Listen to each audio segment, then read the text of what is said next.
આજ તો આપણે ઓટોમેટિક વાવણીથી જીરું વાવી નાખ્યું. રાતે દોસ્તો સ્વાગત છે તમારું જીરું વાવવાના નાનકડા બ્લોગમાં. તો અમે બાઇક લઈને નીકળી ગયા કુંભારીમાં જવાને. કુંભારીમાં પહોંચ્યા તો હજી વાવણી વાળો આવ્યો નતો. આ ખેતરમાં આપણે તરકો હકાયો તો જેના કારણે આવા બે પથ્થર મોટા નીકળ્યા તો આ પથ્થરને ઉપાડીને આપણે સાઈડમાં રાખી દીધો ને પછી આવી ગયા બીજો પથ્થર ઉપાડવા. તો આ પથ્થરને સાઈડમાં રાખવા માટે ઘણા ટ્રાય કર્યા પણ ત્રણેથી હલતો જ નતો. તો પછી આપણે ચાય બનાવી નાખ્યો. એ ચાય બની ગયો જ્યાં તો પૌ આવી ગયો 1:30 વાગ્યાનો કહીને નંગ 5 વાગે આવ્યો. તો પછી આપણે પૌવાને ચાય પાઈ દીધું ને પછી આપણે વાવણીમાં ખાતર ને જીરું નાખી દીધું ને પૌ લાગી ગયો વાવવા.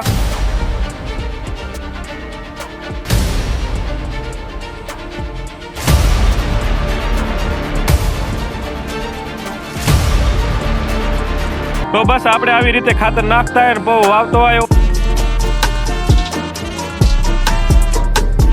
તે પછી એક ધરું 8 વાગ્યા સુધી વાવીને પૌવાને ચાય પાયો. ચાય પીને પૌવા સડી ગયો ને પૌ ભેગે આપણે સડી ગયા કે જોવા કે કેવું વવાય છે. તો આપણે 6 થી 10 એટલે કુલ 4 કલાકમાં બધું ખેતર વાવી નાખ્યું. પછી આપણે ટ્રેક્ટરમાં જ બેસીને નીકળી ગયા ઘરે જવા ને રાતના 11 વાગે આવી ગયા ઘરે. તો ગાઈસ બ્લોગ સારો લાગ્યો તો લાઈક શેર ફોલો કરી દેજો. રાધે રાધે.